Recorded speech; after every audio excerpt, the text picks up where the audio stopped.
जहां ऐसा विरुद्ध विरोधाभास दिखाई देता है जैसा अन्यत्र दृष्टिगोचर नहीं होता। यदि उसमें महर्षि अगस्त्य निवास करते हैं तो वहीं पर खरदूषण और तुसरा भी रहते हैं। अगर वहां पर लंकेश्वर रावण की भगिनी शूर्पणखा रहती है तो वहीं पर भक्तिमती शबरी भी रहती है। यह जो विलक्षण भूमि है, जिस भूमि में भगवान श्री राम का जनकनंदिनी सीता से वियोग हुआ और वियोग के पश्चात भगवान श्री राम जनकनंदिनी के शोध में जब आगे की ओर प्रस्थान करते हैं तो वहां भक्तिमती शबरी का आश्रम है। शबरी भावना और भक्ति की साकार विग्रह है। श्री रामभद्र का उन्होंने आंसुओं से स्वागत किया, चरण पखारे, कन्नमूल फल अर्पित किए और प्रभु उन फलों का स्वाद लेते हुए बार बार सराहना करते हैं। ऐसे फल तो इससे पहले कभी नहीं मिले। शबरी संकोच में गड़ी हुई हैं। ऋषि मुनियों के समान उन्हें लगता है कि उन्हें भाषा और स्तुति का ज्ञान नहीं है। इसलिए उन्होंने यही कहा कि मैं किन शब्दों में आपकी स्तुति करूं। और तब प्रभु ने एक अनोखा खेल किया। मानो संकेत यह था कि ठीक है, आप मेरी स्तुति नहीं कर सकते हैं, पर मैं तो आपकी स्तुति कर सकता हूं ना। और प्रभु ने ऐसा लगा कि उपदेश दिया पहली पंक्ति से और अंत में लगा कि स्तुति भी उन्होंने किया। तो इस स्तुति और उपदेश के अंतराल में भगवान श्री राम भक्त के 9 रूपों का वर्णन करते हैं। उन्होंने कहा पहली भक्ति है संतों का संग और मेरी दूसरी भक्ति है कथा प्रसंग में रति होना। वस्तुतः वैसे तो हमारे समस्त शास्त्रों में, पुराणों में, ग्रंथों में साधनाओं के अनगिनत रूप बताए गए। कितने नियम हैं, कितने प्रकार की यज्ञ हैं, योग का स्वरूप, दान का स्वरूप और तपस्या का स्वरूप, और वो सभी साधन किसी न किसी व्यक्ति के लिए उपयोगी होते हैं। किंतु उन साधनों में जो कथा का साधन है उसमें जो विलक्षणता है वो किसी अन्य साधन में नहीं।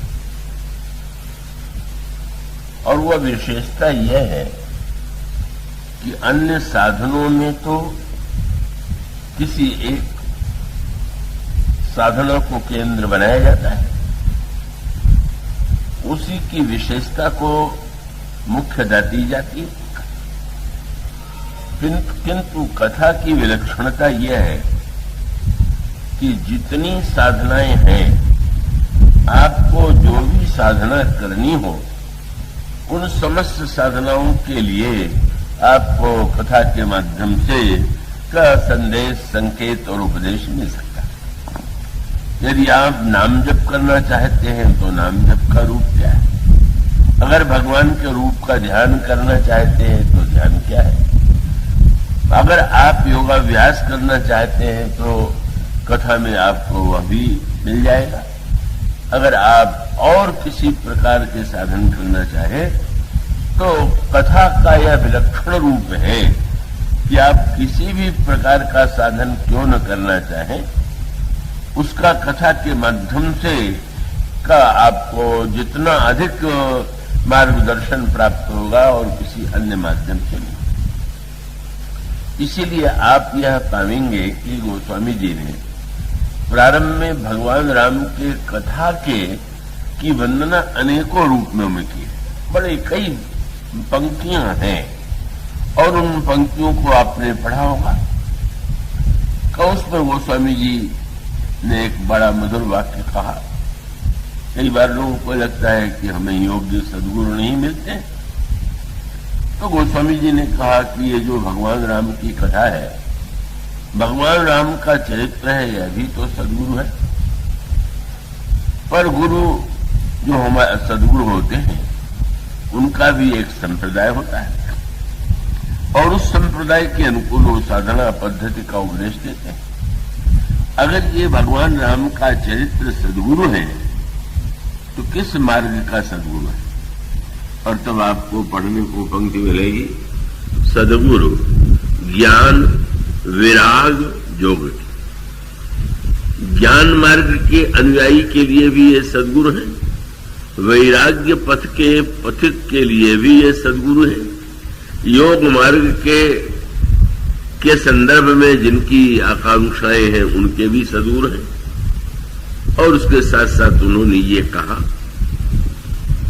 कि जैसे जब रोग होता है तो व्यक्ति वैद्य की खोज में जाता है, डॉक्टर की शोध में आ जाता है, और उसमें भी अलग अलग जो वैद्य होते हैं या डॉक्टर होते हैं उनके लिए यह बात प्रसिद्ध होती है कि वे अलग अलग रोगों के और के निराकरण में या मिटाने में अधिक सक्षम है। ये वैद्य और डॉक्टर दोनों के विषय में प्रसिद्ध है। उन्होंने कहा ये जो भगवान राम का चरित्र और भगवान राम की कथा है, ये मनुष्य के जीवन के जितने रोग हैं उन सब का निराकरण करने के लिए श्री राम की कथा ही, भगवान राम का चरित्र ही महानतम वैद्य। वह पंक्ति भी आप पढ़ेंगे तो आपको मिलेगी, सद्गुरु ज्ञान विराग जोग के विबुध वैद भव भीम रोग के। चाहे जो मन का रोग हो, उन समस्त मन के रोगों का निराकरण करने के लिए इनसे बढ़ करके कोई सद्गुरु नहीं मिलेगा, न वैद्य मिलेगा। और उन्होंने कहा अगर लड़ने की स्थिति आवे तो आपस में तो लोग लड़ते ही रहते हैं, लेकिन अगर बुराइयों से लड़ने की इच्छा आवे तो उनका व्याप रहो संसार मह माया कटक प्रचंड सेनापति कामादिवट दम्भ कपट पाखंड। अथवा उन्होंने कहा यह जो भगवान श्री राम का चरित्र क्या है, बोले समस्त दुर्गुणों को जलाकर नष्ट कर देता है। दहन राम गुणग्राम जीवी ईंधन अनल प्रचंड। तो इसका मानो तात्पर्य यह है कि आपके समक्ष भले ही कोई भी समस्या क्यों न हो, आप यदि उसका समाधान पाना चाहते हैं तो आप भगवान के चरित्र, भगवान राम की कथा, भगवान राम के गुणों में ही उसका पूरा समाधान पा सकते हैं। आप इसीलिए देखेंगे कि आज से लेकर के अंत तक कोई विषयी है, कोई साधक है, कोई सिद्ध है, राम कथा सबके लिए परम उपादेय है, परम कल्याणमयी। इसलिए आप आदि से लेकर के अंत तक भगवान राम की कथा और चरित्र का जब प्रसंग पढ़ेंगे तो आपको एक बात बार बार आपके सामने आएगी। भगवान श्री राम महर्षि विश्वामित्र के साथ उनके वन आश्रम में आते हैं और राक्षसों का वध करके यज्ञ को पूर्ण करा देते हैं। पर यज्ञ के पूर्ण होने के बाद भी भगवान श्री राम वहां पर रुके रहे। वैसे तो ये ठीक था कि यज्ञ की रक्षा के लिए आए थे और यज्ञ यदि पूर्ण हो गया तो वहां से लौट जाते। पर गोस्वामी जी ने कहा कि नहीं, भगवान श्री राम आश्रम में रुके। आश्रम में रुक करके क्या करते रहे? जिस कार्य के लिए आए वो कार्य पूरा हुआ? गोस्वामी जी कहते हैं कि नहीं। एक कार्य ऐसा था कि जो स्वयं ईश्वर भी कर रहा। विश्वामित्र जी कथा सुनाते हैं, पुराण की कथा सुनाते हैं, शास्त्रों की कथा सुनाते हैं, दर्शन की कथा सुनाते हैं, और उन समस्त कथाओं को क्या गोस्वामी जी ने कहा, चाहे गुरु वशिष्ठ के द्वारा वे अयोध्या में रह करके कथा श्रवण करते हो नित्य, वेद पुराण वशिष्ठ बखानहि सुनहि राम यद्यपि सब जानहि, और चाहे विश्वामित्र का आश्रम हो, भगत हेतु बहु कथा पुराना सुने। भगवान श्री राम ने उसको बड़े प्रेम से सुना। कहे विप्र यद्यपि प्रभु जाना, प्रभु जानते हैं, किंतु भगवान श्री राम क्या चरित्र या पुराणों की कथा महर्षि विश्वामित्र उन्हें सुनाते। मानो इसका अभिप्राय यह है कि जब भगवान के लिए भी जिन्हें कोई अपेक्षा नहीं है, वे भी कथा श्रवण करके आनंदित होते हैं, तो फिर अन्य लोगों के लिए तो उससे बढ़कर के कोई अन्य साधन हो ही नहीं सकता। और फिर भगवान श्री राम की यात्रा प्रारंभ होती है। जनकपुर से पत्र आया हुआ है, वहां महर्षि विश्वामित्र प्रभु से कहते हैं वहां यज्ञ हो रहा है। वह यज्ञ क्या है, कौन सा है? का धनुष यज्ञ है, वहां तुम्हें चलना। और गोस्वामी जी ने कहा वहां पर भी महर्षि विश्वामित्र जनक नंदिनी सीता का कैसे जन्म हुआ है, महाराज श्री जनक ने जो प्रतिज्ञा की है उसके पीछे उनका क्या संकल्प है, क्या उपदेश है, का वो भगवान राम को सुनाया।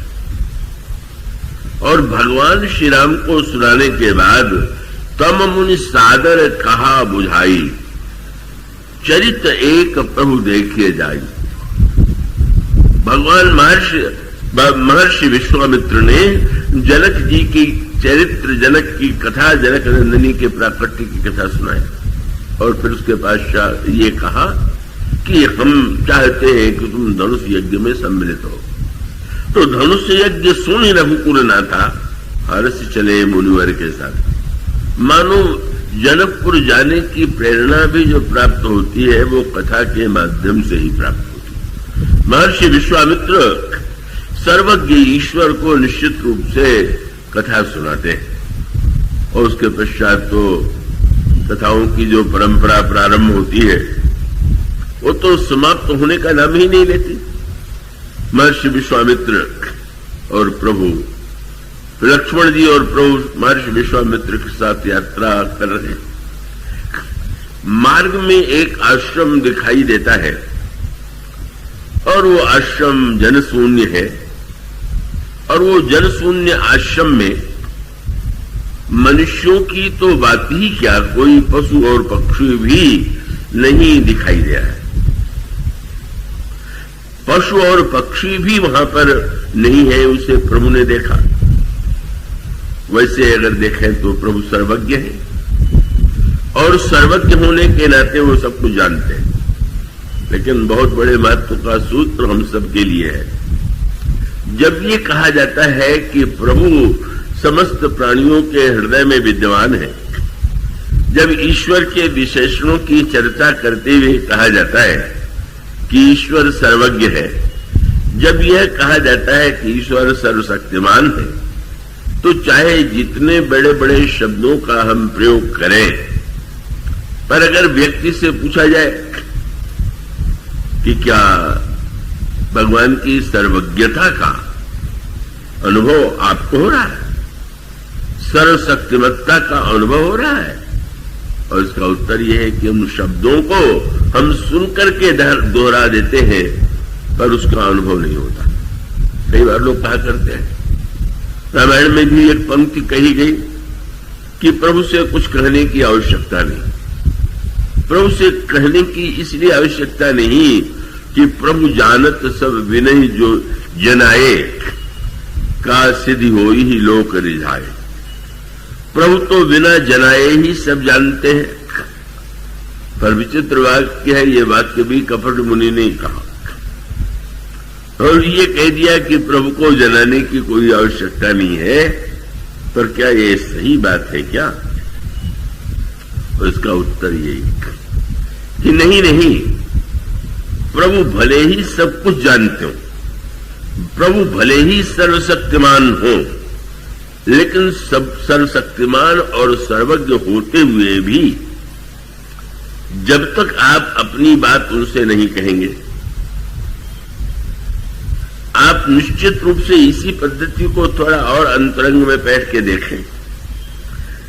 जैसे जब कैसे करना चाहिए, तो शास्त्रीय परंपरा यह है कि उन्होंने कहा कि अगर कोई जिह्वा से जप करे वो भी मंगलमय है, पर अगर वो होठों के माध्यम से उच्चारण न करके केवल होठ हिले और शब्द का उच्चारण न हो तो वो और श्रेष्ठ है।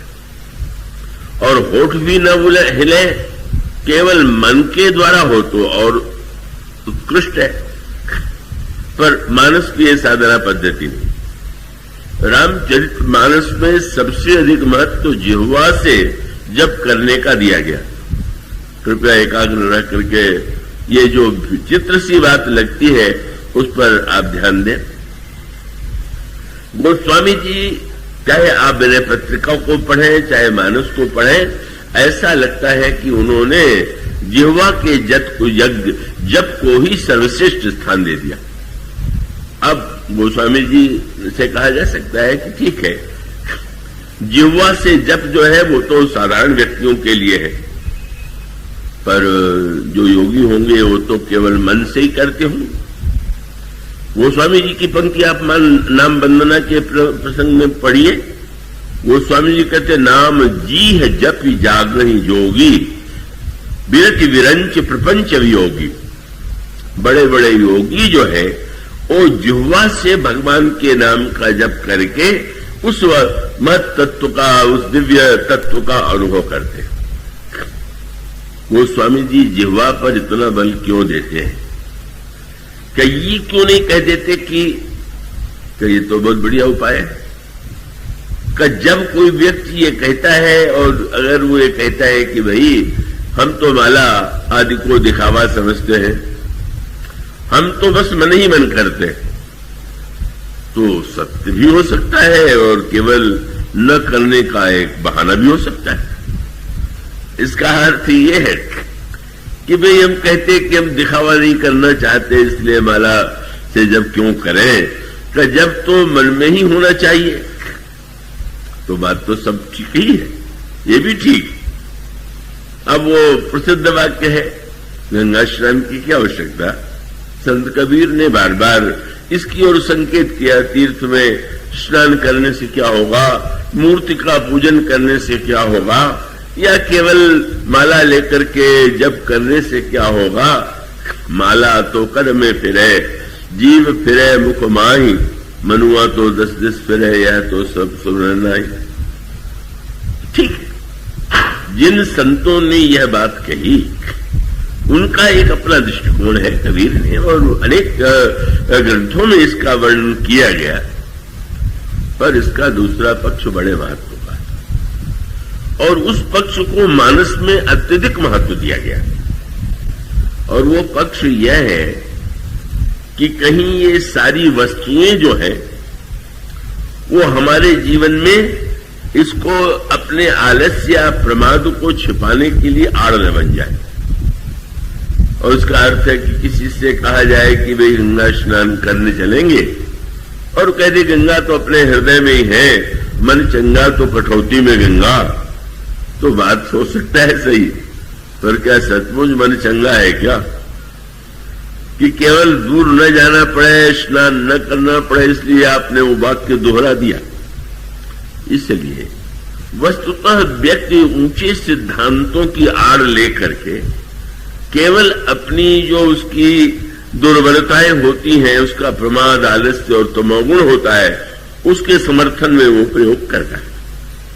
इसलिए भक्ति शास्त्र की परंपरा यह है कि अगर लोगों को दिखावा भी लगे, ठीक है, आपने कह दिया मन में जब करते हैं तो आप बड़ी ऊंची स्थिति में, एक व्यक्ति माला लेकर के जब करे तो कहें बड़ा वो दिखावा कर रहा, पर कम से कम कर रहा है। आप कर रहे हैं कि नहीं कर रहे हैं इसका तो कोई पता नहीं।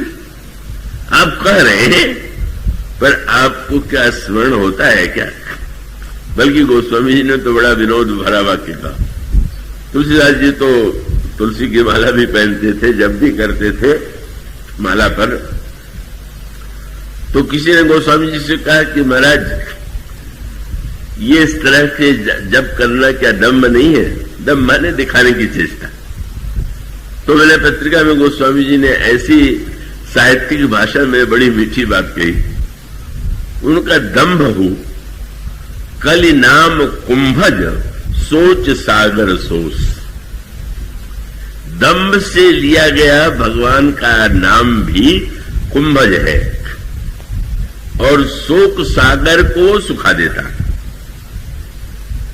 व्यंग्य क्या है कि ठीक है, जैसे समुद्र विशाल है और अगस्त जो है उनका जन्म तो घड़े से हुआ, लेकिन वो घड़े से जन्म लेने वाले अगस्त ने समुद्र को पी लिया।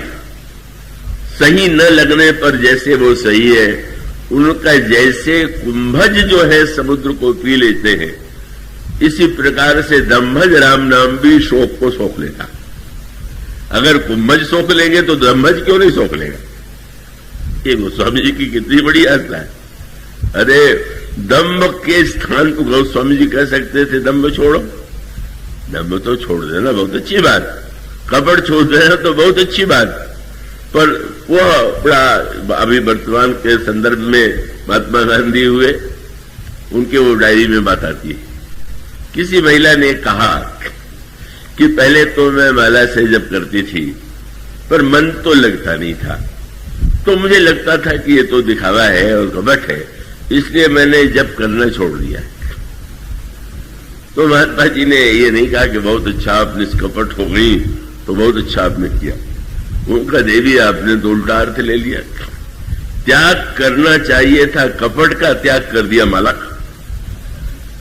उसका अर्थ ये है कि भाई हम चेष्टा ये गोस्वामी जी का ये अर्थ नहीं ले लीजिएगा कि दम्भ ही करना चाहिए, कपट ही करना चाहिए, उल्टा अर्थ हो जाएगा। उनका अभिप्राय ये है कि अगर दूसरे को प्रतीत हो और मान लीजिए कुछ दिखावे की वृत्ति भी शेष हो, तो दिखावे के लिए तो आप अनेक काम करते हैं। आप बढ़िया वस्त्र दिखावे के लिए पहनते हैं, आप धुले वस्त्र और नए नए रूप रंग वाले वस्त्र दिखावे के लिए पहनते हैं।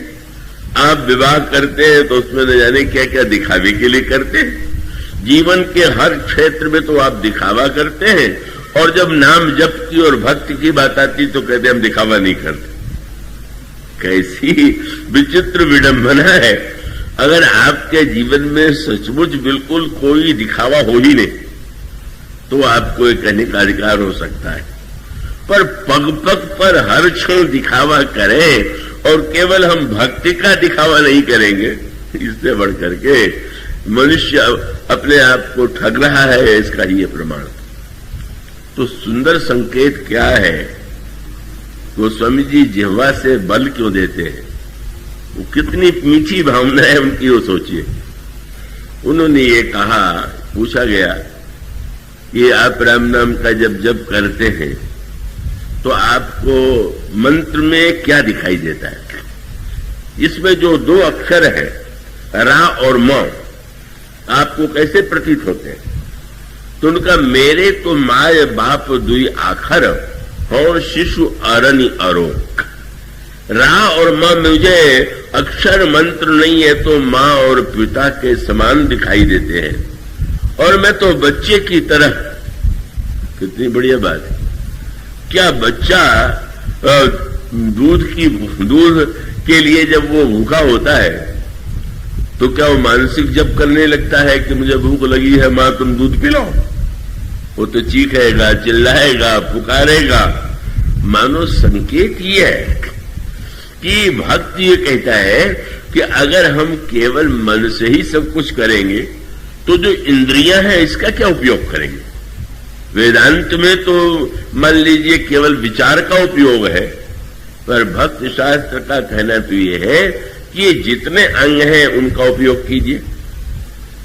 कई लोग कहते हैं कथा में क्यों नहीं जाते आप, कोई नहीं जाने वाले से पूछ दे। कह सकता है कि भाई मुझे कथा में रुचि नहीं, लेकिन कई लोग कहा करते हैं कि नित्य सुनने से क्या होगा, मैंने तो एक दिन सुन लिया, उसी को उतारने की चेष्टा कर रहे हैं। क्या बढ़िया बढ़िया बहाने चुन लिए गए हैं। इसका अर्थ ये हुआ कि हम निरंतर ही व्यर्थ की बातों के द्वारा अपनी उस वृत्ति को छिपाते हैं। वस्तुतः उसका केवल तात्पर्य, जब गोस्वामी जी से कहा गया कि आप भगवान की सुंदरता का वर्णन क्यों करते हैं, उनके चरित्र का वर्णन क्यों करते हैं, गुण स्वभाव का वर्णन क्यों करते हैं, तो आपको कवितावली रामायण में उत्तर देते हैं कि भाई अपने पास तो सब है। क्या बोले? श्री राम स्वरूप अगाध अनूप बिलोचन मीनन को जल है। भगवान का जो रूप है वो मानो नेत्र रूप जो मछलियां हैं उनके लिए जल है।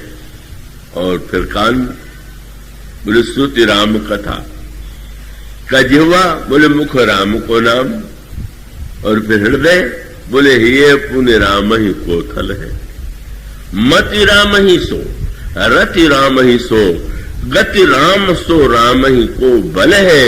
सब कीन कहे तुलसी के मते इतने जग जीवन को फल है। इसलिए भक्त शास्त्र में बहिरंग आलम्बन को इतना अधिक महत्व दिया गया कि उसका जो रहस्य नहीं जानते ये मान लेते हैं कि बहिरंग साधन जो है, इंद्रिय का प्रयोग, बहिरंग जिह्वा का प्रयोग, कान का प्रयोग, आप कबीर यदि ये कहें कि भाई अनहद का नाद आप श्रवण कीजिए, वही साधना पद्धति है। कई लोग अनहद नाद सुनने में समर्थ होते हैं। अंतर जीवन में जो एक दिव्य नाद होता है उसका श्रवण भी सुनाई देता है, पर अनहद नाद सब नहीं सुन सकते। अनहद नाद का नाम ले सकते हैं तो ये नाद तो जो भगवत कथा का नाद जो कान से सुना जाता है उसे सुनिए। जो मन से जप करने की बात करने पर हमसे जप छूट जाए, इसके स्थान पर जैसे बच्चा मैंने जिह्वा के द्वारा माँ को प्यार से पुकारता है और माँ दौड़ी आती है, इसी प्रकार से नाम का जप, नाम जिह्वा से भगवान को पुकारना का ये सब बड़े ही महत्व का सिद्धांत। और इसलिए सर्वत्र रामायण में आपको मिलेगा।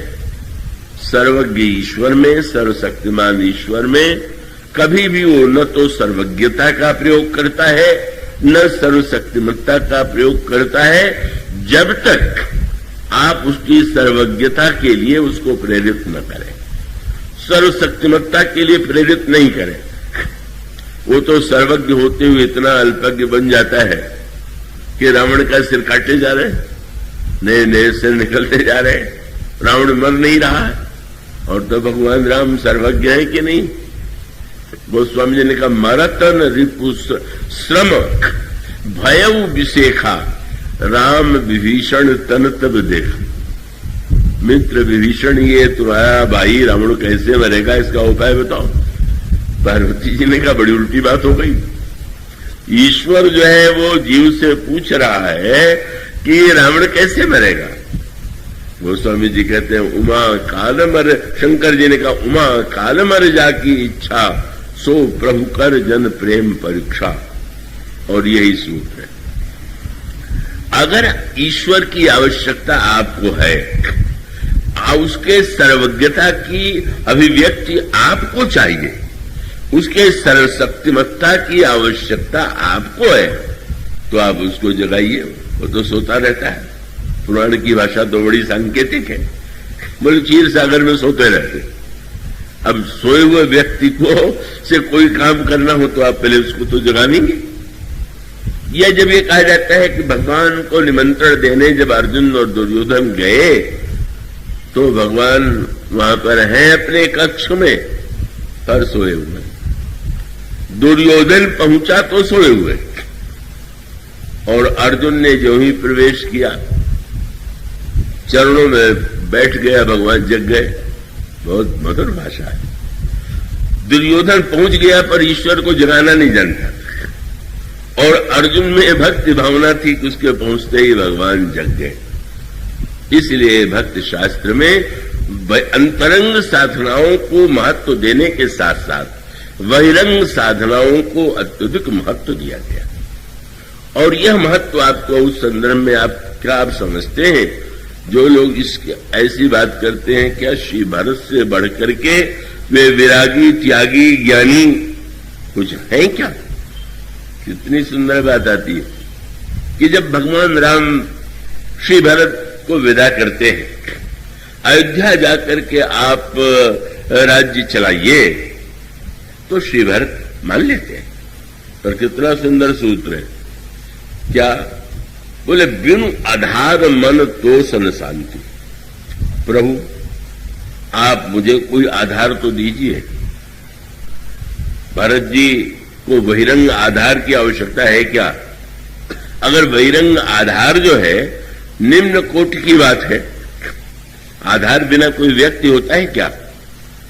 आप बैठे हुए हैं तो क्या निराधार बैठे हुए हैं क्या?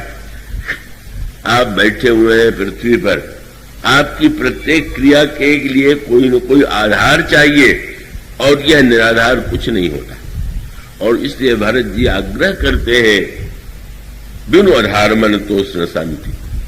श्री भरत जी को प्रभु ने जब पादुका दिया, अच्छा मान लीजिए बिना पादुका के भरत आ जाते, श्री भरत जी सिंहासन पर बैठ करके मन में यह भाव बनाते रहते कि राज्य प्रभु का है, मैं प्रभु की राज्य का संचालन उनकी आज्ञा से कर रहा हूं। कर सकते थे कि नहीं? पर पादुका के बिना उनको संतोष नहीं हुआ, उसको उन्होंने सिर पर धारण किया। क्या वो कोई दिखावा था क्या?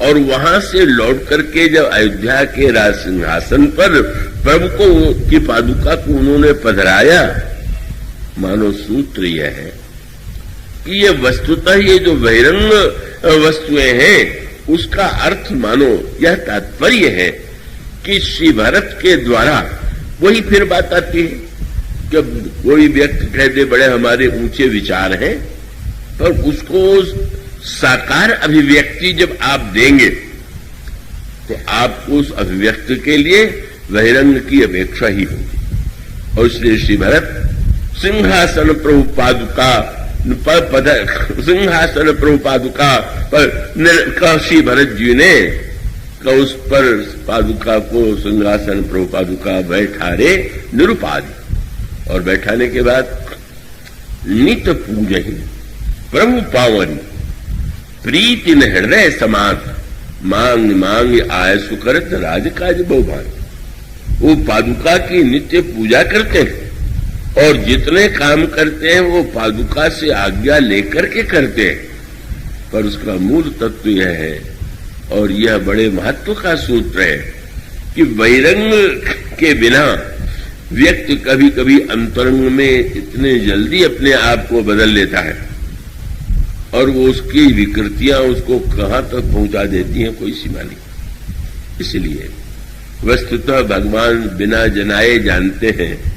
कपट मुनि ने जो ये कहा, अगर ये सच होता तो हम लोगों की सब बात जानते होंगे, पर सहायता तो नहीं कर रहे, कहीं से परिवर्तन तो कुछ कर नहीं रहे।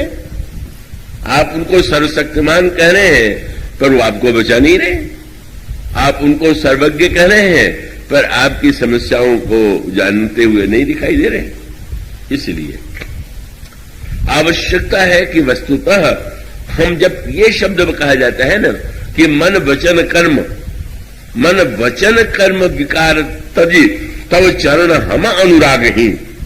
ब्रह्मा जब भगवान की स्तुति करते हैं तो क्या ब्रह्मा नहीं जानते थे कि भगवान जनाए बिना सब जानते? पर कितनी जय जय सुरनायक जन सुखदायक प्रणत पाल भगवंता। इसलिए वस्तुतः यह जो गुरु की भूमिका है, यह संत की भूमिका है, उसका सूत्र वही। यह अहिल्या के रूप में जो पत्थर पड़ा हुआ है, नारी पड़ी हुई है, यह क्या है? इसके आध्यात्मिक रूप की व्याख्या आपके समक्ष की जा चुकी है, अनेक रूपों में और भी की जा सकती है, पर गोस्वामी जी ने तो यही लिखा। प्रभु ने जो ही आश्रम को जनशून्य देखा, तो जनशून्य देखने के बाद प्रभु ने पूछा, महाराज आश्रम एक दीख मगमाही, खग मृग जीव जंतु को नहीं, पूछा मुनि। शिला प्रभु देखी, महाराज ये आश्रम में पशु पक्षी मनुष्य क्यों नहीं दिखाई दे रहा? क्या है? विश्वामित्र जी कह के छुट्टी ले सकते थे कि नहीं, तुम सब जानते हो, मैं नहीं बताऊंगा। पर गोस्वामी जी ने कहा कि नहीं।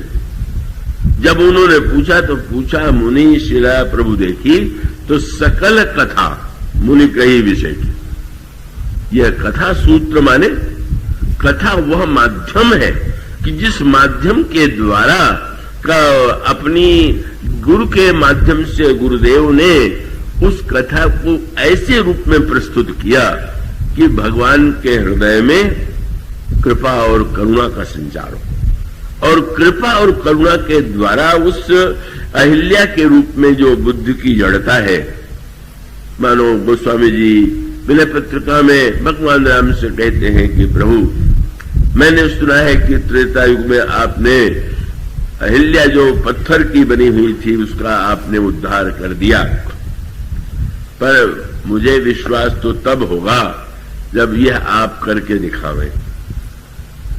कहाँ है अहिल्या? उन्होंने कहा, महाराज हमारे पास जो अहिल्या है वो तो सबसे वो अहिल्या तो एक भूल के कारण पत्थर बन गई, पर हमारी अहिल्या जो है नित्य नित्य वही भूल करती। कौन है अहिल्या?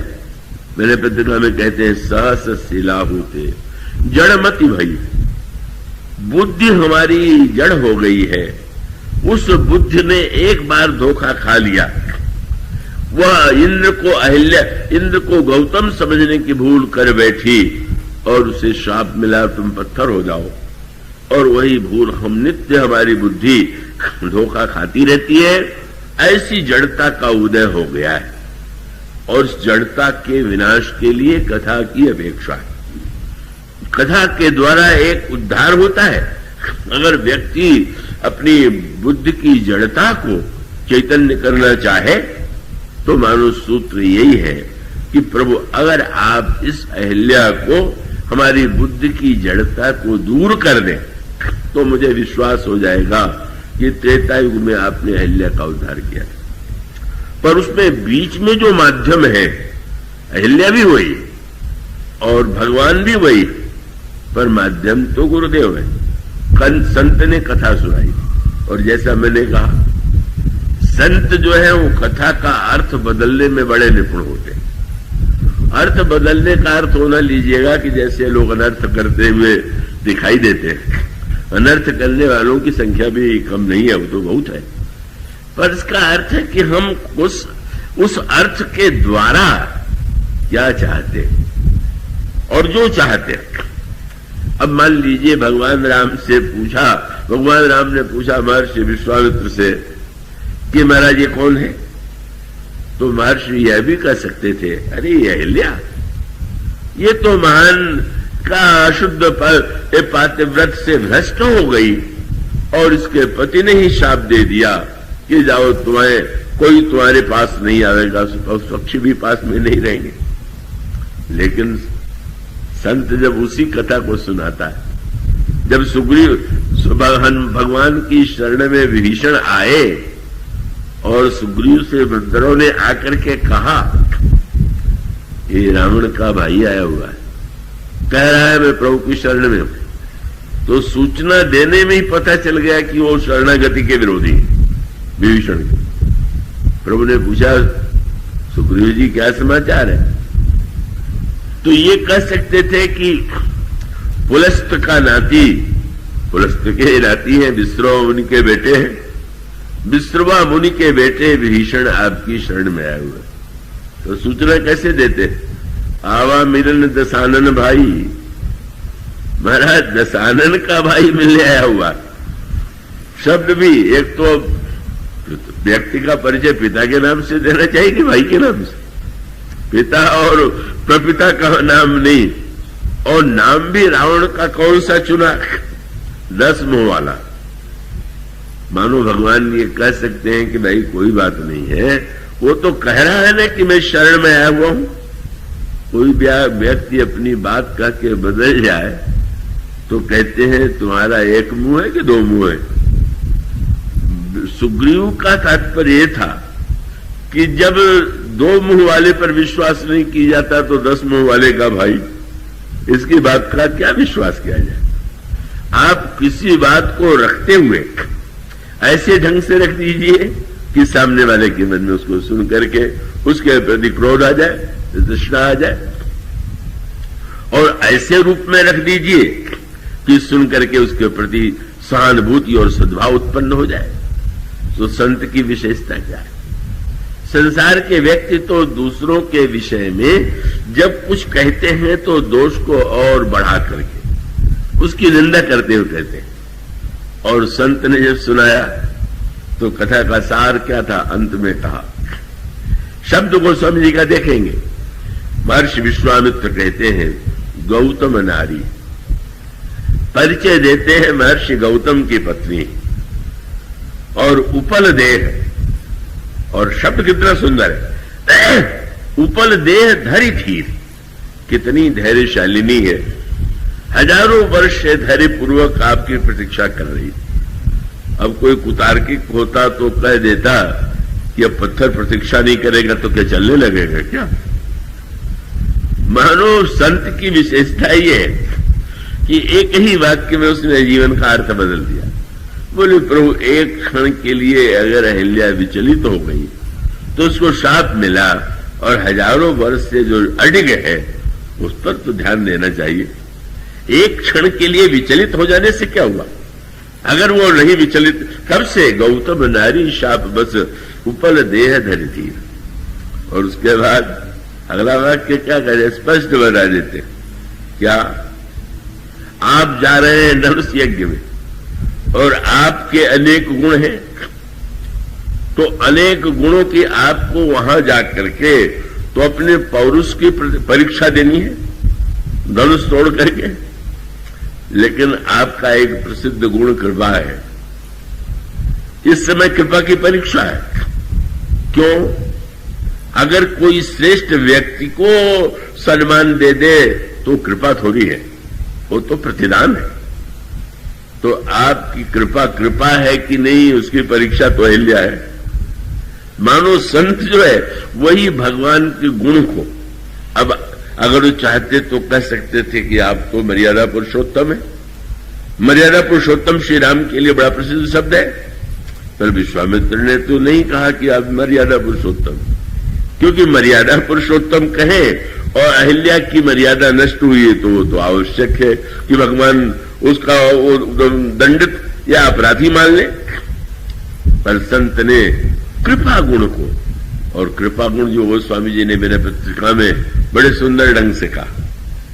प्रभु की सभा में आए, खड़े हो गए, फिर देखा चारों ओर। भगवान ने पूछा कहां से आए हो? चारों ओर क्या देख रहे हो? तुलसीदास जी का शब्द देखिए, और शब्द में कितनी भावना, कितना स्नेह है। बोले मैं एक बात सुन के आया हूं। सामने तो भगवान है, पर शब्द क्या है? मैं हरि पतित पावन सुने। एक शब्द में चतुराई। उन्होंने ये नहीं कहा भगवान से कि आप पतित पावन है, बोले मैंने सुना है। कितना शब्द में क्या अर्थ बदल जाता है। अगर तुलसीदास जी कह दें कि आप पतित पावन, तो उसमें आनंद थोड़ी है। वो तो कह रहे हैं कि मैंने ऐसे सुना है। तो सुना है क्या? सामने आने के बाद तुम्हें दिखाई नहीं दे रहा? बोले यही तो चारों ओर ढूंढ रहा था कि कोई पतित यहां पर है क्या, कि आपका नाम पतित पावन मैं मान लूं। तो मैंने तो ढूंढ के एक भी पतित पाया नहीं। भरत जी है, लक्ष्मण जी है, हनुमान जी है, वशिष्ठ जी है, देवता है, मुनि है, कौन पतित है? तो महाराज जी तो मैंने सुना है यहां आकर के तो सही नहीं लग रहा। मुस्कुराए प्रभु। तो मान लो कि नाम नहीं सही, बोले नहीं महाराज, मैं चाहता हूं कि आपका नाम बिल्कुल सही सिद्ध हो जाए। उपाय क्या है? बोले मैं आपकी शरण में आया हूं, आप मुझे शरण में ले लीजिए, और बाद में अगर कोई आपसे पूछे कि आप कैसे पतित पावन है तो दिखा दीजिएगा। तुलसीदास जैसे पतित को मैंने शरण में लिया, इसलिए मैं पतित पावन। कितनी चतुराई से भक्त। भगवान के तो अनेक नाम है, अनेक गुण है, पर भक्त कहता है मैं हरि पतित पावन सुने, मैं पतित तुम पतित पावन। जो सुना है उसको सत्य करने के लिए तो आज आपके पास अवसर है। मैं पतित तुम पतित पावन, दो बानक बने। कैसी बढ़िया जोड़ी है हमारी आपकी, कैसा बानक बना हुआ है। ऐसे ढंग से भक्त बात रखता है कि भगवान को हंसी आए बिना नहीं रहती। मानो संत ने एक बार भी श्री राम से नहीं कहा कि तुम तो अयोध्या के राजकुमार हो, बड़े न्याय प्रिय हो, तुम मर्यादा पुरुषोत्तम हो, कुछ नहीं। कृपा तुम्हारे विषय में प्रसिद्ध है कि तुम बड़े कृपामय हो, पर आज तुम्हारे कृपा की परीक्षा है, इसलिए आप कह देते हैं। और उसमें भी एक एक शब्द सुने चुने हुए। आगे चलकर के विश्वामित्र जी ये कहने वाले हैं कि अपने चरण की धूल अहिल्या के मस्तक पर डाल दीजिए। भगवान राम के स्वभाव को ये जानते हैं कि वो मर्यादाओं का बड़ा पालन करते हैं।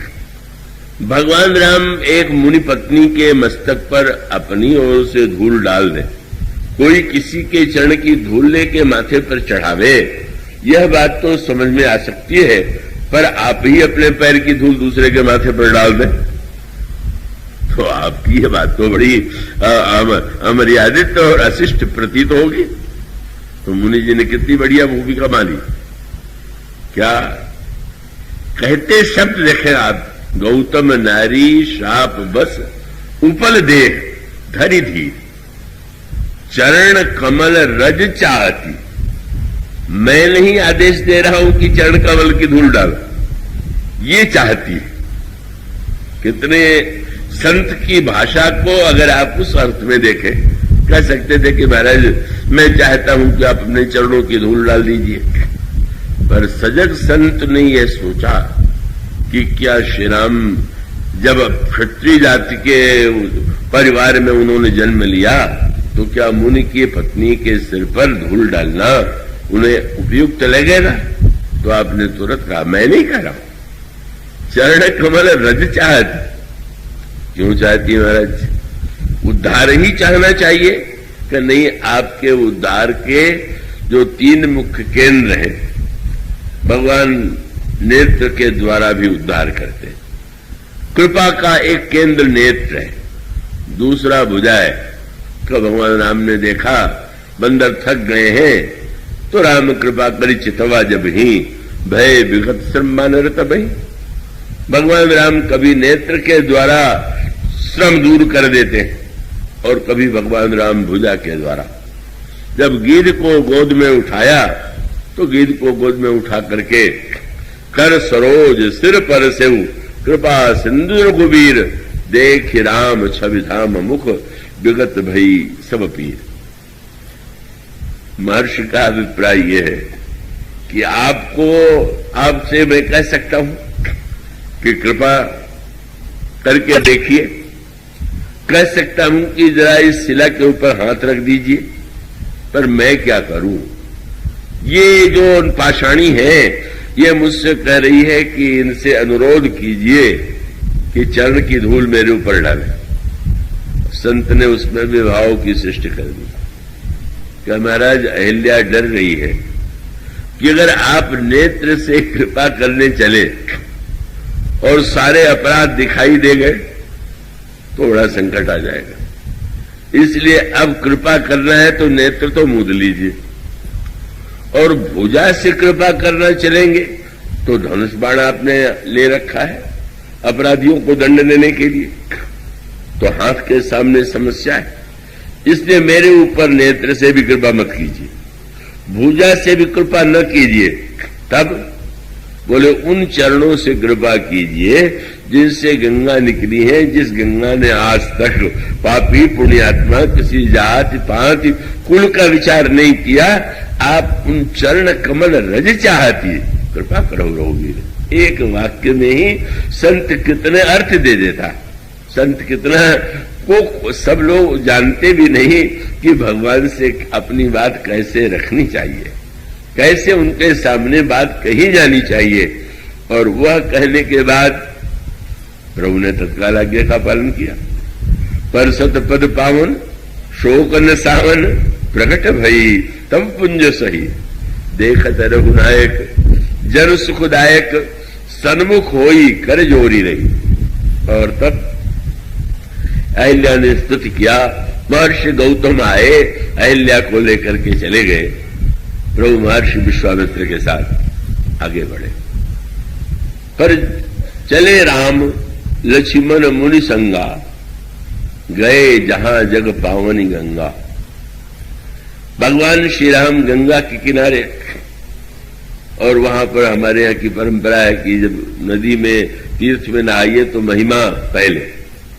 भगवान राम को गंभीर देख करके महर्षि विश्वामित्र ने कहा, पाषाणी का चेतना दे करके कितना बड़ा कल्याण तुम्हारे द्वारा हुआ है।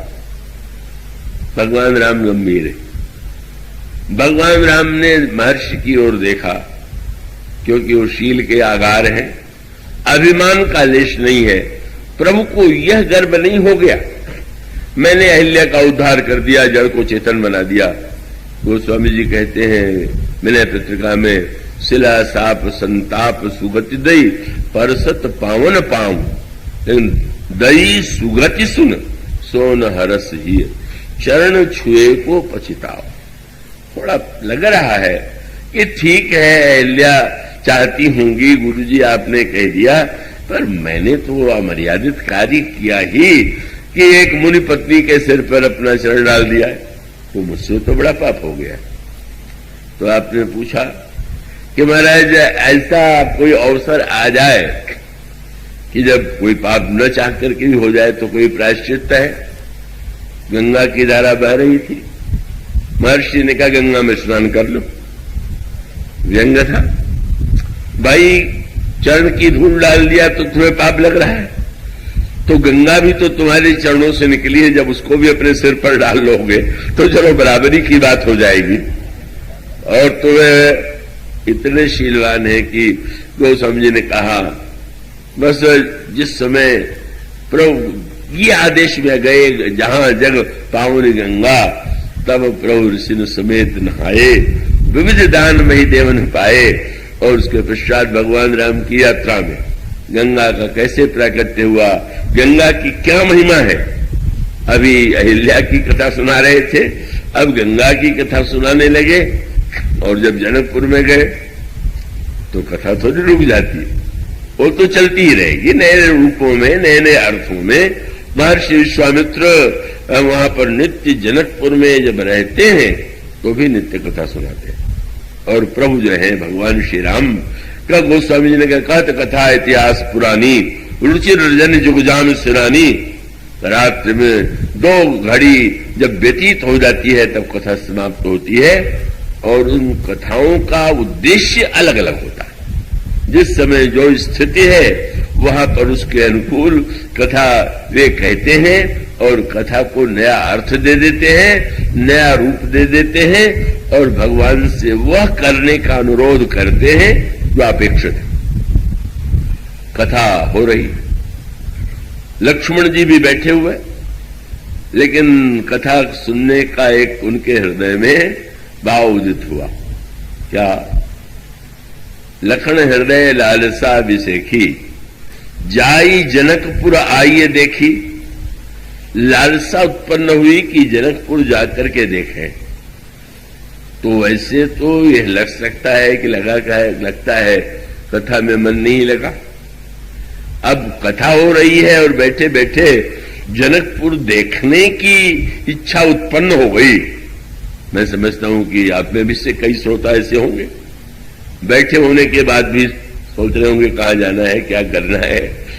तो क्या लक्ष्मण जी भी उसी प्रकार से हैं क्या? कि नहीं नहीं, कथा के सच्चे श्रोता तो लक्ष्मण है। क्या? कि आप कोई वस्तु सुने और सुन करके सुनने का आनंद ले लें, वो तो अलग बात है, पर जो सुने उसको जीवन में तुरंत साकार करने की चेष्टा करें और ऐसा आपको ऐसी प्रेरणा मिले तो श्रोता, उससे बढ़कर के उपयुक्त श्रोता कौन होगा?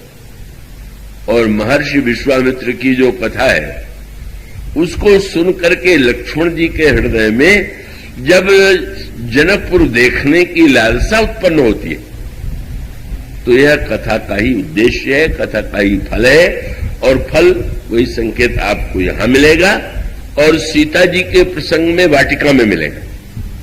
वहां पर भी जनकनंदिनी सीता सखियों के साथ पूजन करने के लिए आई हुई हैं। बड़ी विधि से, बड़े स्नेह से पार्वती जी का पूजन करती हैं, उनसे वरदान मांगती हैं। पूजा कीन अधिक अनुरागा, निज अनुरूप सुभग बर मांगा। पर उसी समय एक सखी ऐसी है जो कथा में, जो पूजा में सम्मिलित नहीं हुई। कहां गई थी? वह एक सखी से संग विहाई, गई रही देखन फुलवाई। पहली दृष्टि में लगता है विचित्र सखी। इतनी सखियां आई श्री किशोरी जी के साथ, पूजन छोड़ करके बाग में घूम रही। और उसके अंतरंग रहस्य पर विचार कीजिए। सखी पूजा में सम्मिलित नहीं हुई, जो सम्मिलित हुए हो तो धन्य ही है, पर जो बाग में चली गई, क्यों चली गई? एक दिन इसी वाटिका में जब श्री सीता जी आई थी, पुष्प वाटिका में देवी का पूजन करने के लिए, तो देवर्षि नारद आए और देवर्षि नारद के चरणों में जब जनकनंदिनी ने प्रणाम किया तो उन्होंने कहा कि पुत्री, इसी दिन इस वाटिका में एक ऐसे राजकुमार का आगमन होगा जिसे देख करके तुम्हारे हृदय में अनुराग का उदय होगा और उसी राजकुमार से तुम्हारा विवाह होगा। सखी वाटिका में क्यों चली गई? बोले पूजा से भी अधिक उसको संत की वाणी पर विश्वास था कि संत ने कहा है कि इसी वाटिका में का वो मिलेंगे, तो आगे बढ़ गई। जो पूजा कर रहे थे उन्हें भी लाभ मिला, पर जिसने सोचा कि संत ने कहा था चल के ढूंढे, तो आज जब धनुष यज्ञ होने वाला है तो राजकुमार आए कि नहीं। संत की वाणी वो जो कहा है उसके हृदय में, उसके मन में गूंज रही। और जब वो आती है, आंखों में आंसू है, शरीर में रोमांच है। सखियों ने देखा, पूछ दिया, कहू कारण निज हर्ष कर, पूछे समृद्धु बहन। तो उसने कथा सुनाई। पर कथा का भी सूत्र कितना सुंदर है। कथा की दो पद्धति है, समास और व्यास। कहु नाथ हरिचरित अनुपा, व्यास समास स्वमति अनुरूपा। समास माने विस्तार को छोटे में कर दे तो समास हो गया। व्याकरण की एक पद्धति है समास, और व्यास माने किसी बात को फैला देना। तो दोनों प्रकार से कथा होती है। वैसे व्यास विस्तार ही मुख्य करता है, इसलिए वाराणसी में और उधर का वक्ताओं को सबको व्यास ही कह करके पुकारते हैं। मैं भी उमाशंकर जी को व्यास जी कह करके पुकारता हूं। व्यास माने जो विस्तार देता है। लेकिन सखी इस समय जो उसने कथा सुनाया वो व्यास पद्धति से नहीं सुनाया, क्योंकि सुनाने का उद्देश्य पूरा होना चाहिए। कोई सुनाने में ही लग जाए और उद्देश्य दूर चला जाए तो सुनाने का क्या अर्थ रहा। और तब उसने भी कथा का ही आश्रय लिया। एक कितनी संक्षिप्त कथा थी समास पद्धति में। तासु दशा देखी सखिन, पुलक गात जल नैन, कहु कारण निज हर्ष कर, पूछई सब मृदु वैन। और तब उसने कहा, देखन बाग कुंवर दुजाए। बाग देखने के लिए दो राजकुमार आए हुए और बोले श्याम गौर सब भांति सुहाए। एक का रंग श्याम है और दूसरे का रंग गौर है, सब प्रकार से सुंदर है। अच्छा, और वर्णन बस कथा समाप्त कर दिया एक वाक्य कह करके। अब मैं क्या कहूं? क्यों? श्याम गौर की मैं कहूं बखानी, गिरा अनैन नैन बिनुबानी। ऐसी संक्षिप्त कथा अगर मैं कहूं तो शायद आपको बड़ी निराशा हो जाए। अगर बैठ करके मैं कहूं कि मैं क्या कहूं, कहने योग्य है ही नहीं, अनिर्वचनीय है, और हो गई समाप्त कथा, तो आपको तो बड़ा क्षोभ होगा कि इतनी दूर से हम क्या ये सुनने के लिए आए थे कि आज कथा नहीं हो सकती, गला खराब है या कोई कष्ट है या बहुत अनिर्वचनीय तत्व है। पर सखी ने चतुर कितनी दूरदर्शी, बोले ऐसा न हो कि कथा सुनाने में कथा का उद्देश्य समाप्त हो जाए। राजकुमार आए हुए हैं, वो ये आवश्यक तो नहीं कि ही रुके रहे। अब मैं इतना विस्तार करूं और उस बीच में वो फूल लेने के लिए आए चले जाएं, तो ये तो कथा का कोई, तो इसलिए व्यवहारिक अर्थों में थोड़े में समाप्त कर दिया।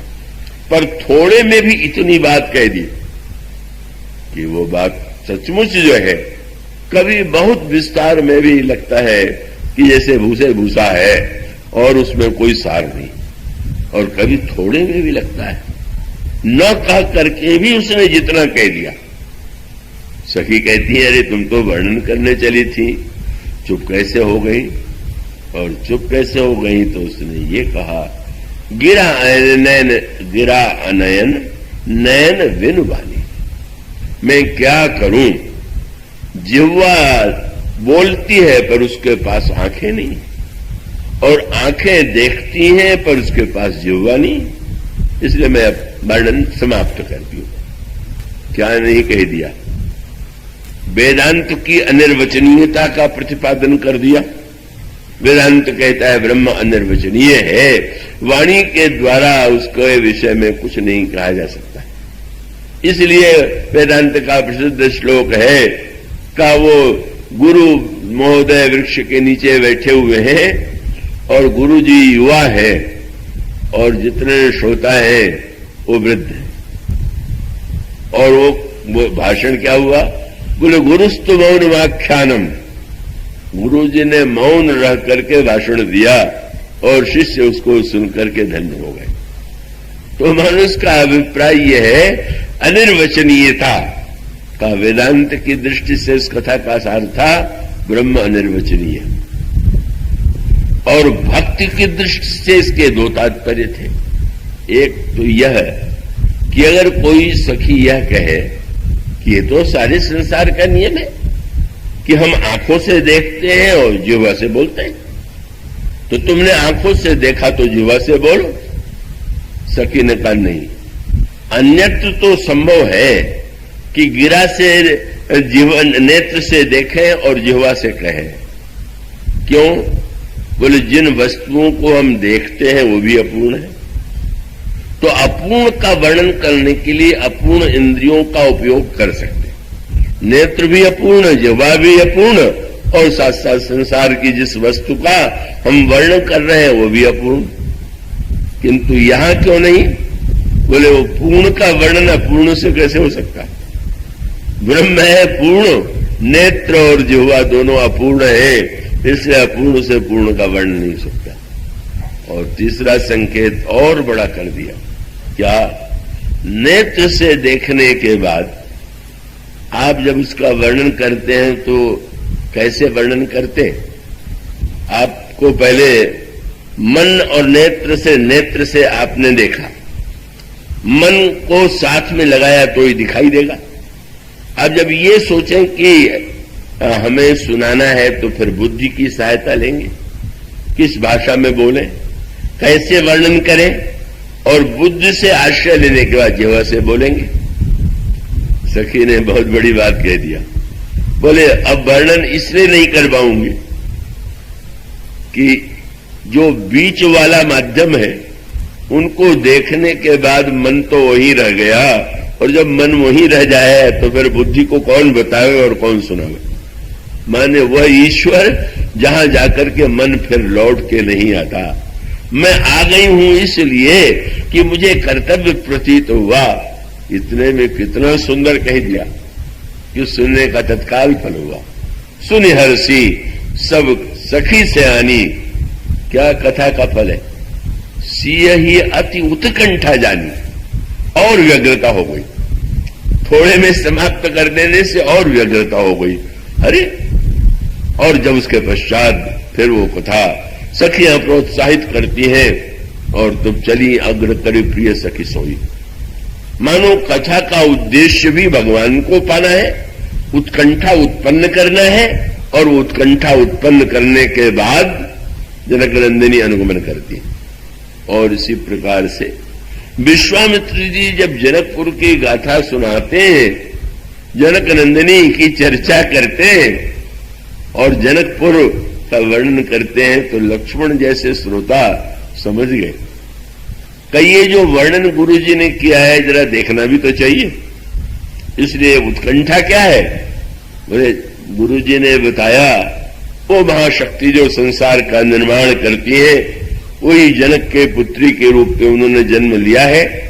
और तुरंत लक्ष्मण जी के हृदय में अच्छा तो उनकी रचना का दर्शन तो करें, उनकी उस दिव्य रचना का आनंद तो ले, और उसके पश्चात उनके हृदय की आकांक्षा को समझ करके प्रभु गुरुदेव से कहते हैं, लखन हृदय लालसा विसेखी, जाई जनकपुर आइए देखी, मुनि भय बहुरी, प्रभु भय बहुरी मुनि सकुचाही, प्रगट न कहीं मने मुसुकाही, और राम अनुज मन की गति जानी, भगत बछलता यह कुलसानी, परम विनीत सकुची मुसुकाई, बोले गुरु अनुशासन पाई। हाँ, जोड़ दिया। और बहुत विनम्र रूप से प्रभु ने गुरुदेव की ओर देखा, मुस्कुराए, कहो क्या कहना चाहते हो। और फिर वो जो गुरु शिष्य का संवाद होता है कितना मधुर। उनका महाराज नाथ लखनपुर देखना चाहे, ये बिल्कुल नहीं कहा मैं देखना चाहता हूं, लक्ष्मण जी देखना चाहते हैं। तो ठीक है, मैं आज्ञा दे देता हूं कि जाकर के देखावे। कि नहीं महाराज, आज्ञा मुझे भी चाहिए। तो ये क्यों कह रहे हो कि लक्ष्मण देखना चाहते हैं? ये क्यों नहीं कहते हो कि हम दोनों देखना चाहते हैं? बोले महाराज मैं बिल्कुल देखना नहीं चाहता। कितना रहस्यपूर्ण संवाद चल रहा है। ब्रह्म अगर ये कहे कि मुझे देखना अभी बाकी है, तो देखने की इच्छा तो जीव में ही हो सकती है, ब्रह्म में कहां से होगी। और इसलिए भगवान का कथन अगर बहिरंग दृष्टि से देखें तो बच्चों जैसा स्वभाव, कि जैसे बच्चे बहाने बनाते हैं, इसलिए अपना नाम न लेकर के लक्ष्मण जी का दे दिया। और अंतरंग तात्पर्य ब्रह्म तो अनीय है, उसके लिए कुछ अविज्ञात नहीं है, कुछ जानने योग्य नहीं है, कुछ देखने योग्य नहीं है, लक्ष्मण जीव है। और इसलिए गुरु शिष्य के संवाद में लखन हृदय, महाराज ये जो लक्ष्मण है वो नगर देखना चाहते हैं, तो फिर इनको जाने दिया जाए? नहीं, जो राउर आए सो मैं पाऊं, आज्ञा तुम्हें क्यों चाहिए? बोले नगर दिखाए, देखने वाले को कोई दिखलाने वाला भी तो चाहिए। अब ये कह करके उन्होंने गुरु जी के सामने कितनी बढ़िया बात कह दी। बोले महाराज महामाया नगर में जीव जाना चाहता है, अपनी दृष्टि से देखेगा तो उलझ जाएगा, मेरी दृष्टि से देखेगा तो निकल आएगा। वो संवाद होता है। और गुरुजी और आगे बढ़ गए। उनका नहीं, मैं संशोधन करता हूं।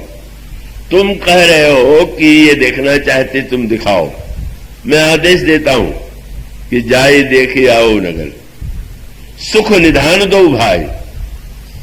तुम जा करके दोनों भाई नगर देख करके आओ। श्री राम ने कहा मैं दिखलाऊंगा, ये देखेंगे। गुरुजी ने कहा नहीं, दोनों देखेंगे। क्यों? तुम्हारी दृष्टि से जीव देखे ये भी तो ठीक है, पर तुम भी तो जाकर के जीव की दृष्टि से देखो। इतनी बड़ी बात कह दी गई। अगर जीव ईश्वर की समस्या को, ये ईश्वर जीव की समस्या को अपनी दृष्टि से देखेगा, तब तो कभी भी वो हमारी समस्या, उसको समस्या ही नहीं लगेगी।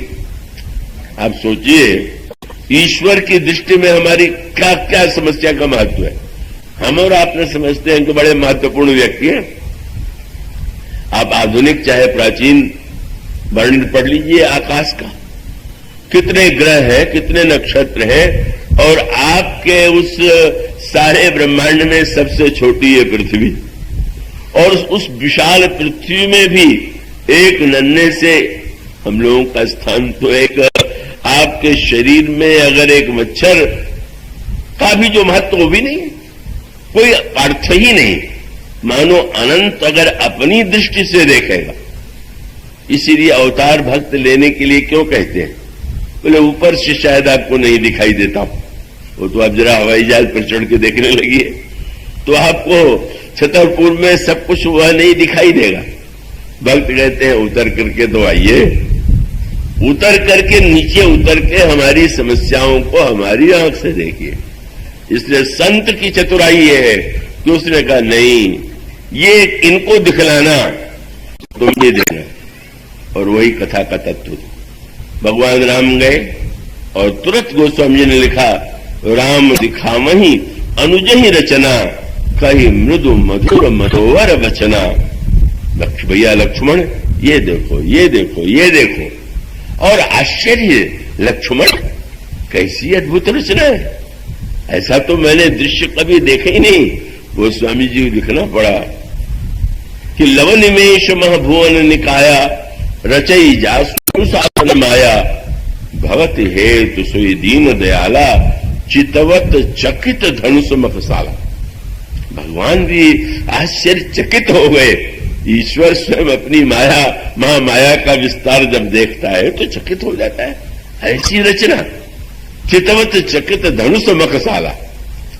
भगवान राम ने लक्ष्मण को दिखाया, पर आनंद तो तब आया कि जब बच्चे आ गए, जनकपुर के छोटे बच्चे आए और उन्होंने कहा आपने इनको तो दिखला दिया, हम आपको दिखला देंगे।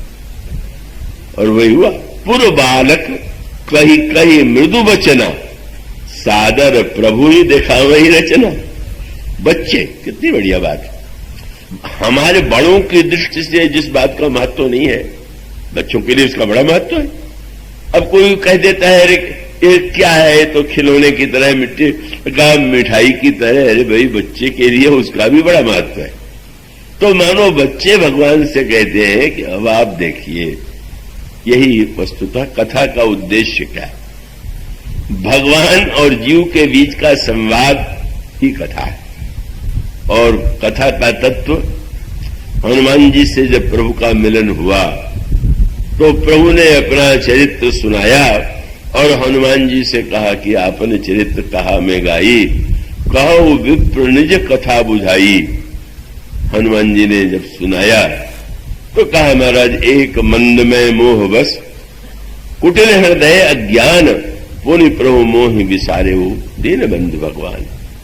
मेरा तो आपने पूछा कथा सुनाओ, मेरी कथा तो 4 शब्दों में ही है। मैं मोह बस हूं, मैं कुटिल हृदय हूं, मैं अज्ञानी हूं, और सबसे बड़ा दुख यह है कि आप पूछ रहे हैं, इसका अर्थ है कि आप मुझसे भूल गए। प्रभु को ने देखा, ब्राह्मण देवता, मैंने कहा अपनी कथा सुनाइए, आप सुनाते कि आपका जन्म कैसे हुआ, आपकी माता कौन है, पिता कौन है, ये क्या आप सुना रहे हैं? आप कथा सुना रहे हैं कि व्यथा सुना रहे हैं? हनुमान जी का उद्देश्य था कि जीव के पास तो व्यथा है, कथा आपकी और जीव की व्यथा। आप जीव की व्यथा सुने और जीव आपकी कथा सुने। आप जब जीव आपकी कथा सुनेगा तो उसको भक्ति और प्रेम का अनुभव होगा, और आप जीव की व्यथा सुनेंगे तो आपके हृदय में करुणा का उदय होगा। दोनों का जब मिलन हो जाए, दोनों एक दूसरे की बात सुने, और सुन करके सचमुच ऐसी बढ़िया गाथा हुई कि हनुमान जी ने सुग्रीव और प्रभु की मित्रता तो करा ही दिया। और वही सूत्र आया, भगवान की कथा गाई जाती है। तो गाने का तात्पर्य केवल हारमोनियम या ये जो गायन की अनेक वाद्य है उन्हीं से गायन नहीं होता, वो भी गायन है। पर जब भगवान राम ने हनुमान जी से कहा कि मैंने अपना चरित्र तुम्हें गा के सुनाया, तो वहां कोई बाजा था क्या? कोई हारमोनियम बज रहा था या सितार या वीणा बज रही थी क्या?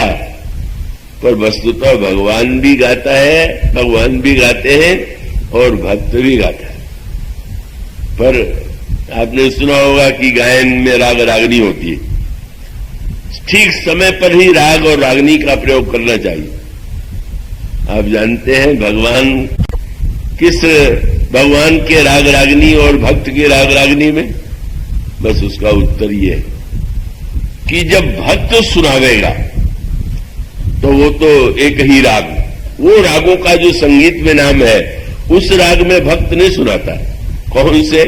बोले अनुराग। एक ही राग उसका है। भय उता सुमन परम उषाहा, लाग कह रघुपति गुण गाहा, या गोस्वामी जी ने कहा काग वसुंडी गौड़ प्रतिगावा। मानो जब भक्त गाता है तो अनुराग, उसका राग एकमात्र है अनुराग। और भगवान से भक्त ने पूछा कि अब तुमने राग सुनाया तो मैं किस रागनी में सुनाऊं? बोले आप कृपा रागनी में सुनाइए। जब जीव अनुराग राग में गावे और भगवान कृपा रागनी का प्रयोग करे तो जीव धन्य हो जाता है। ये कथा का उद्देश्य है। मानो लक्ष्मण को जब प्रभु ने दिखाया तो उन्हें ज्ञान हुआ, पर जब बच्चों ने एक एक वस्तु दिखाया, संवाद हो गया, प्रभु देख चुके तो प्रभु गदगद हो गए। ऐसा मैंने तो नहीं देखा था जैसा आप लोगों के दिखलाने से। तो अब आप लोगों ने दिखलाया तो हम क्या करें? कहले महाराज आप देखने आए हैं, गुरु जी से आज्ञा लेके आए हैं, तो आपका देखना अभी अधूरा है। क्या? अभी तो आपने बाहर बाहर देखा, अब चलिए हमारे साथ, हम दिखावेंगे आपको। गोस्वामी जी कहते हैं सब बच्चे क्या करते हैं? बोले निज निज रुचि सब ले ही बोलाई, सही तो स्नेह जाहि दो भाई। भगवान राम ने कहा कि मैंने गुरु जी से कहा दे जल्दी लौट के आ गई। आपने कहा था पर उन्होंने ये भी तो कहा है ना कि देख के आइए। आप बाहर बाहर देख के चले जाए और भीतर देखे ही नहीं। तो आपसे पूछे गुरु जी कि आपने देखा और आपके यहां बाहर देखा है, तो कहेंगे भीतर क्यों नहीं देख के आए? मानो जीव की जो समस्या है, उसको जो बच्चे हैं जो असमर्थ हैं भगवान को दिखलाते हैं, भगवान उनको देख करके ही तब लौटते हैं, भले ही विलंब हो जाए। मानो भगवान की कथा वह माध्यम है कि जो मनुष्य के जीवन में जो समस्याएं, दुख में, सुख में, आनंद में, विषाद में, आशा में, निराशा में, उन सबको आप कथा के माध्यम से उसका समाधान पा सकते हैं।